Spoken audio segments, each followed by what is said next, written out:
話說上一回喺桂林快閃咗一日，第二日食完午餐呢，就叫車向陽朔出發。嚟陽朔如果要體驗感好嘅話呢，建議就揾淡季嚟，例如11月啦。我哋冇選擇坐船，因為時間有啲太耐啦，打車比較快。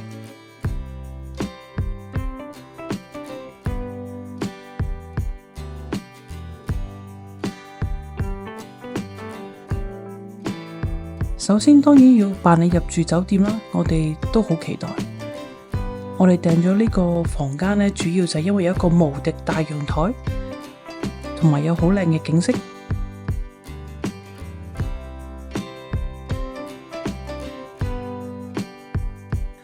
呢一間酒店性價比幾高㗎，景色、服務、地點都好好。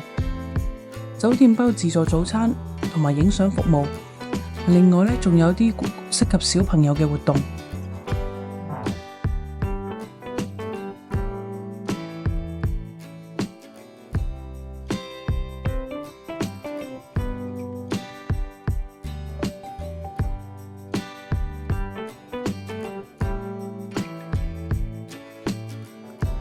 趁太陽未落山呢，我哋就即刻走去玩越野車，人民幣188，一人一車，加多100呢就可以有航拍服務。記得去點評嗰度買優惠券。全程大概50分鐘，有陸地有水路，有啲刺激，亦都好好玩。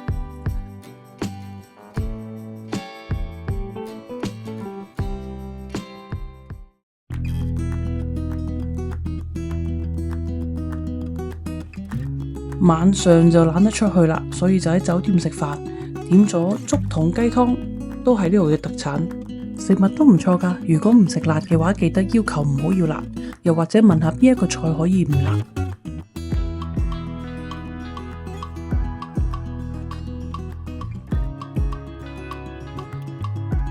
第二日一早，我哋就喺酒店隔離租咗一個可以坐3個人嘅電瓶車。一早一晚呢度比較凍嘅，所以好彩太陽出咗嚟。陽朔路就比較窄，可以想象旺季嚟開車真係寸步難行，所以到處都好多可以租小電瓶車嘅店，租金大概係40-50蚊人民幣。我哋呢個3人電瓶車呢就大概120蚊人民幣4個鐘。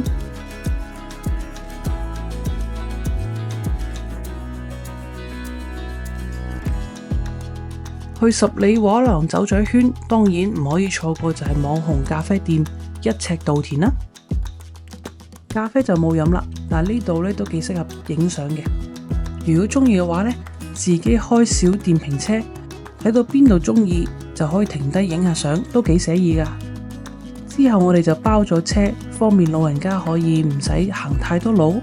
揾當地包車嘅司機呢，就比較熟悉，同埋可以傾好多關於本地嘅文化。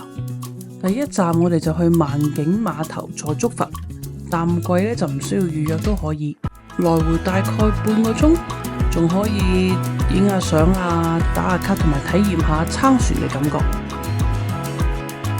竹筏限坐8個人，買夠5張飛就可以包船。食午飯之前呢，就去咗一下月亮山，喺唔同角度呢，就可以睇到唔同嘅形狀。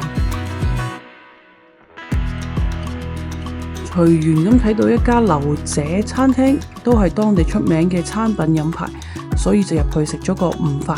呢度有唔少本地嘅特色菜，值得試一試。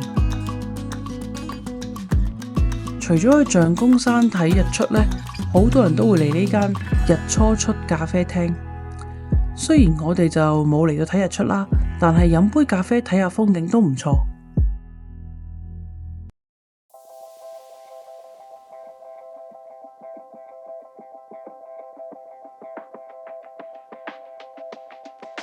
飲飽食飽之後呢，就要做下運動啦，一齊就登上呢個象公山。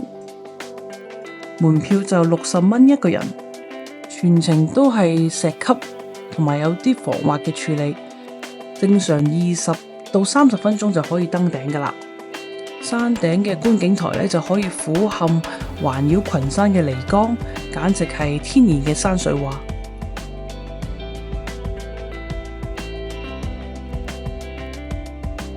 早上起唔到身睇日出，都可以嚟千里江山圖景點睇日落。淡季人呢都非常之多啊，唔敢想象旺季會係點。夕陽加上萬重山，真係一幅完美嘅水墨畫。陽朔嘅風景呢係鏡頭都影唔到出嚟嘅靚同埋壯觀。晚上當然要去西街行一轉，順便食個晚飯啦。既然唔使等位呢，我哋就直接去咗最有名嘅大師傅啤酒魚餐廳。餐廳非常之忙碌，但係上菜速度都好快，我哋亦都食得好滿意。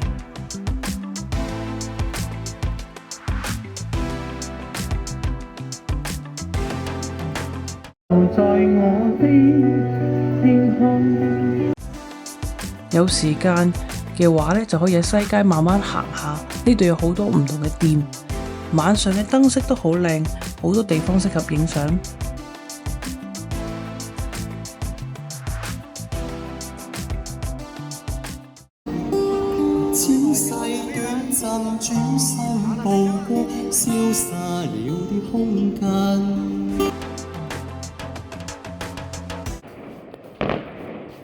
小知識喺呢度，早上同埋晚上咧都見到有人放煙花啊、炮仗咁樣。